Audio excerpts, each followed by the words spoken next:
Hi guys! Sana panoorin nyo. May chocolate cake with condensed milk. Thank you guys!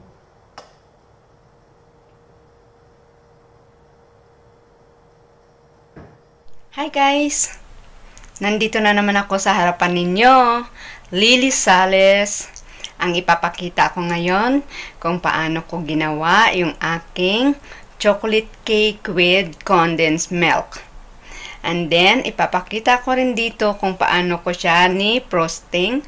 Ang ginamit kong frosting dito is buttercream frosting with cream cheese. And condensed milk also. Kaya panoorin nyo hanggang huli.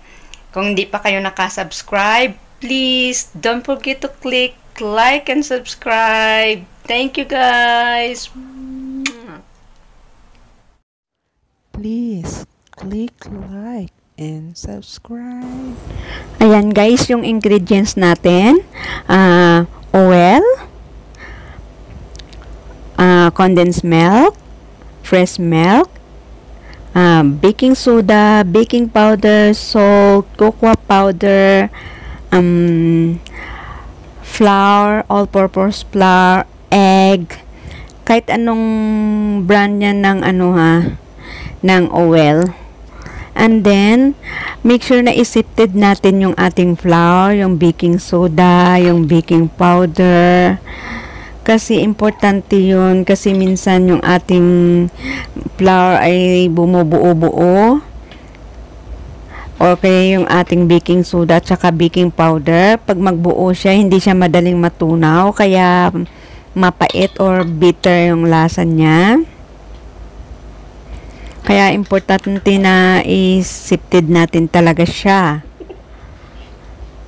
Yun ang talagang pinaka-importante pag gumawa tayo ng cake and cupcakes. Kailangan isifted natin. Pero walang walang asukal. At saka yung lasa nitong cake is medyo matabang. Kasi condense lang dito. Yung tamis nito galing lang sa condense. Kasi ayaw ng mga alaga ako ng sobrang tamis. Kaya walang asukal to. Kinuha ko lang to sa internet din. Tapos, tinanggalan ko lang ng sugar. At saka yung milk niya, hinati ko. Yung kalahati, pinalitan ko ng condensed milk. Kaya chocolate with condensed na yung labas niya. And then, simple lang to. Hindi mo kailangan ng mixer.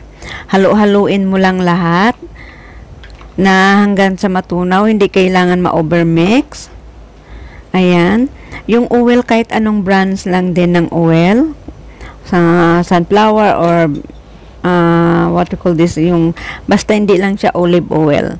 And then guys, yung pag ako, talagang yung itlog, hindi ko yan nilalagay ng diretso kasi minsan pag bumili tayo ng itlog, yung iba sira na. So, pag idiniretso mo yan, pag may mahalong sira, so, sayang lang din na maitapon natin. And then, lagyan ko pala siya ng chocolate paste. Wala yan sa optional lang. Kaso, mayroon akong chocolate paste para umano yung lasa ng chocolate. Anong tawag dito? Parang tumapang ba? Mas malasa yung chocolate. So, lalagyan ko siya ng chocolate paste. Pero yung iba, ang ginagamit nila is yung coffee powder instead of chocolate paste. Kasi hindi madali maghanap minsan ng chocolate paste. Paswertihan lang din sa mga cake shop. Kaya kung gusto mo yung medyo matapang yung yung lasa ng chocolate, nilalagyan nila ng dito, coffee powder. Ayan siya. And then, simple lang siya. Ibibake mo lang siya sa 180 degrees sa 45 minutes. Ayan. Maliit lang to. Pero kung malaki yung kailangan mo, i-double mo na lang ng measurement. Isusulat ko na lang yung measurement sa description kung sakaling gusto nyo rin. And then, i-bake ko lang siya ulit sa 180 degrees to 45 minutes. Pero keep checking siya in 30 minutes. Tingnan mo yan sa akin, yung oven ko. Hindi accurate yung niya, yung init niya. parang nag-crack siya, pero normal lang din yan. Magawan lang din yan ng paraan. Ayan na guys, mag-ano na tayo, mag-frosting na. Yan ang gagamitin kong design. Kasi simple design lang siya. Kasi 17th birthday ng alaga ko. And then, ang frosting ko dito is 1:1. And then, yan ang aking design, yung chocolate. And then, gamitan ko lang yan ng rice tawag dyan, sa candy, rice candy, para pang design na ma-highlight ko yung bulaklak. Again, yung aking frosting is 1:1. Pero, ano yan, medyo madry. Pero kung ipang frosting mo lang talaga siya, maganda kung medyo basa siya ng konti. Kasi sa akin, ang gagamitin ko sana yan ng pang-design, kaso hindi ko na ginamit, kaya medyo matigas, tapos hindi ko na lang dinagdagan, hindi ko na inulit. Kaya ang measurement niyan again is, ang kulit ko, diba? 1 cream cheese na 230 grams, and then 1 cube ng butter na 230 grams, and then 1 cup ng icing sugar, at saka 3 tablespoon ng condensed milk. Kasi hindi ito matamis.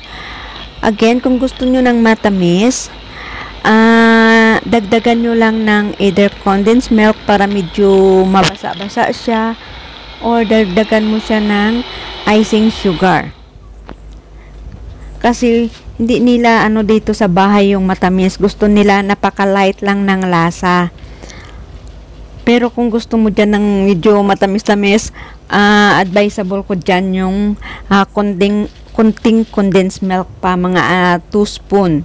Kasi yan, 3 spoon lang yan ang ginamit kong condensed milk. Kung matingnan nyo, diba, medyo mahirap siya ilagay sa piping bag. Kasi pang design dapat yan. Kaya napaka-dry niya. Kasi mahilig ako na minsan na yung gagamitin mong design din kung anong i-frosting mo. Alam mo yung parang bulaklak na mga design. Kaya dry ang ko, medyo dry yung aking cream cheese. Pero mas maganda dyan pag medyo mabasa at saka medyo manamis-tamis. Katulad natin, gusto natin medyo matamis. Kaya dagdagan natin ng another 2 tablespoon na condensed milk. Yun lang ang kwan doon, para more creamy siya. Kung hindi ka nagda-diet. Kasi dito sa bahay, hindi sila pwede sa sobrang tamis. Alam nyo na. Sana guys, panoorin nyo hanggang sa huli. Kasi masyadong mahaba itong aking video.